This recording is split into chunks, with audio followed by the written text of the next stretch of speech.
dalam hal ini ada kisah yang sangat menarik, yang sangat menakjubkan.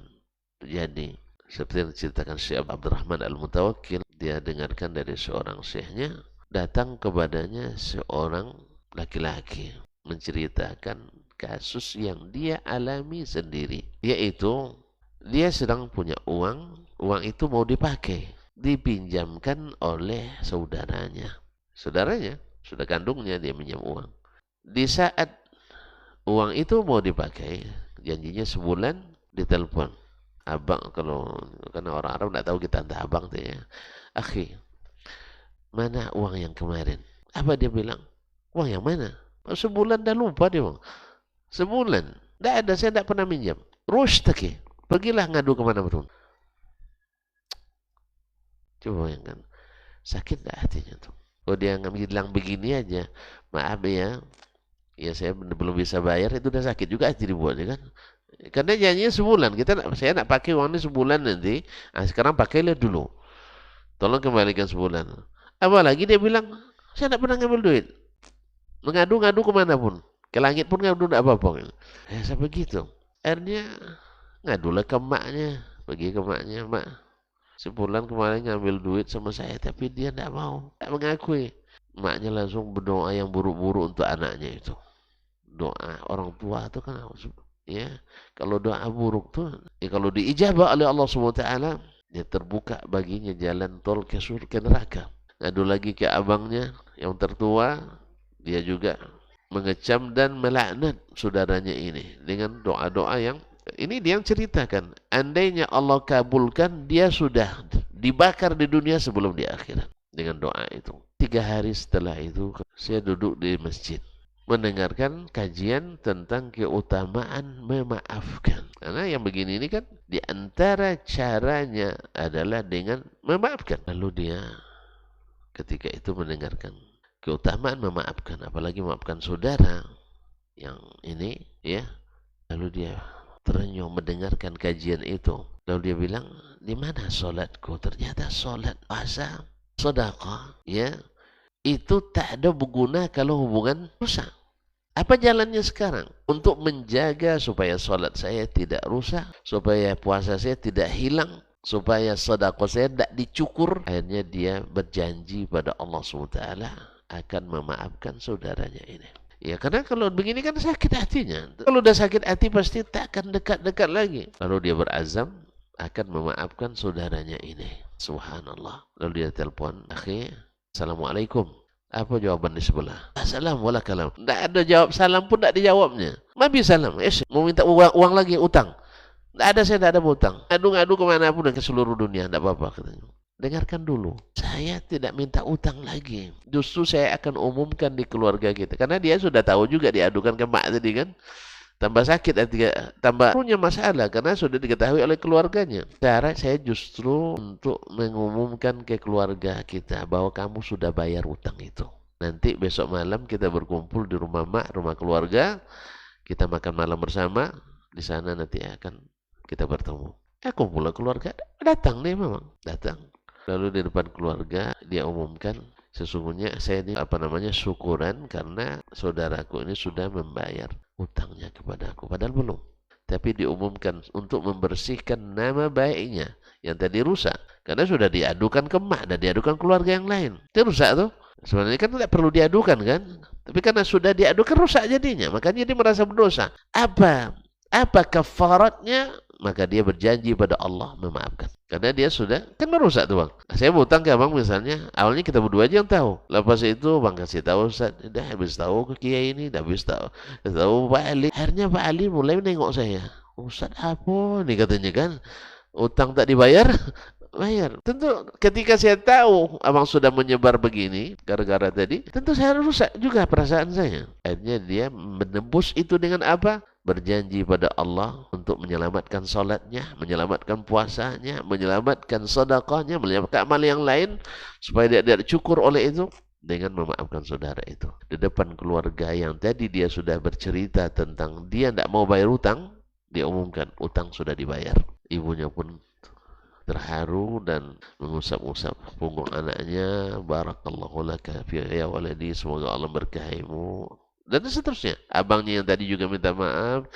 Semuanya di waktu itu datang syaitan. Apa katanya? Permalukan dia sekarang bahwa dia belum bayar utang itu.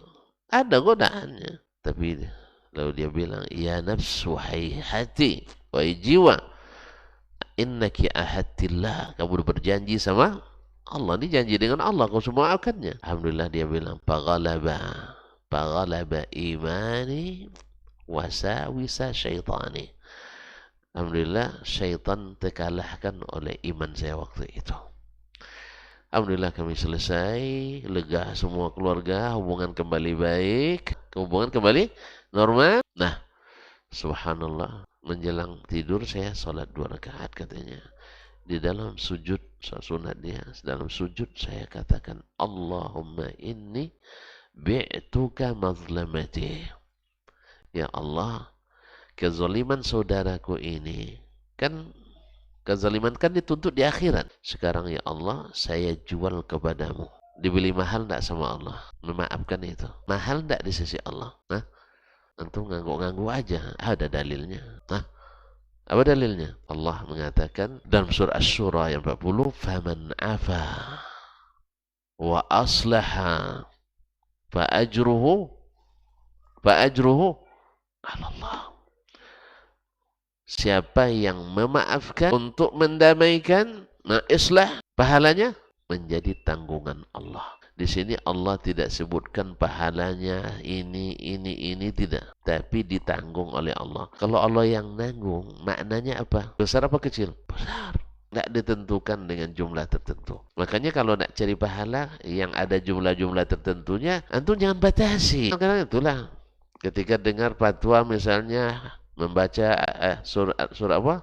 Al-Kahfi hari Jumat, ternyata hadisnya dhaif. Tinggal baca surah Al-Kahfi setiap hari, termasuk hari Jumat. Kita kan memang suka yang seperti itu. Padahal pahala yang terbuka itu lebih besar daripada pahala yang ditentukan. Cuman kita ini suka yang seperti itu kan? Suka yang 40, ya, 20, sifat 20 misalnya. Padahal lebih banyak, lebih bagus. Yang berjanji ini yang maha memiliki, yang maha pemberi. Antum tahu enggak bahwasanya Allah SWT dunia dan seisinya ini di sisinya tidak sama dengan sebelah sayap lalat. Setengah sayap lalat. Berapa harganya sayap lalat, Ustaz? Tidak ada harga. Serius? Ya sih. Antum enggak tahu dong. Sebelahnya racun, sebelahnya penawar. Tentu mahal kan? Nah, berapa harganya? Tidak ada nilainya. Tidak ada nilainya.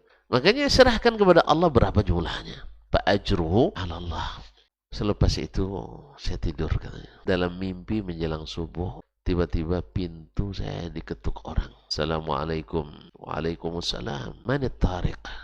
Siapa yang ngetuk pintu malam-malam begini? Qala ana nabiyyuka Muhammad sallallahu alaihi wasallam. Allahu akbar. Nabi datang kepadanya dalam mimpi. Masya Allah. Kontan balasannya. Datang Nabi dalam mimpi. Ketika dia bilang ana nabiyyuka Muhammad sallallahu alaihi wasallam, Nabi buka pintu lalu dia usap-usap. Tabarruk dengan Nabi kan boleh. Dia usap dan cium Nabi alaihi salatu wassalam. Lalu apa kata Nabi sallallahu dalam mimpinya itu? Afauta akhik, engkau telah memaafkan saudaramu. Ana ukafi'uka fid dunya wa ajruka 'ala Allahi fil akhirah. Sekarang saya nak berikan kamu hadiah di dunia dan nanti di akhirat pahalanya jadi tanggungan Allah. Lalu dia pegang tangan saya, dibawa pergi sampai kami ke Makkah umrah. Umrah bersama Rasulullah SAW dalam mimpi. Dan mimpi bertemu Nabi adalah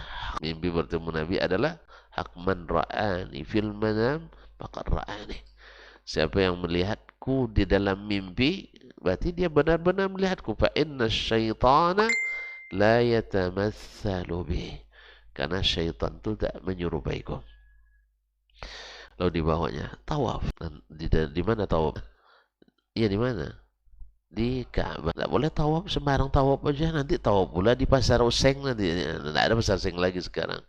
Bukan tawaf itu, tawaf di Ka'bah. Tawaf itu khusus Ka'bah. Segala tawaf selain Ka'bah itu adalah non sunnah. Ada yang tahu di kuburan wali misalnya, berarti non sunnah. Tentu kan tidak boleh bilang bid'ah. Jadi bilang non. Jadi tawaf di Ka'bah. Habis itu sa'i antara Safa dan Marwah. Selesai itu Nabi lalu diusapnya lagi punggung saya. Barakallahu laka ya waladi. Semoga Allah memberkahimu wahai anakku. Lalu tiba-tiba berhenti mimpi dan dikumandangkan azan dari masjid sebelah. Dan saya terbangun bagi salat subuh. Allahu Akbar. Begitu besarnya pahala islahu zatil bain. Karena fasadu zatil bain mencukur seluruh solat. Mau nak antum solat antum? Tiap hari solat, tambah solat sunat lagi, puasa Ramadan, habis tercukur oleh rusaknya hubungan sesama.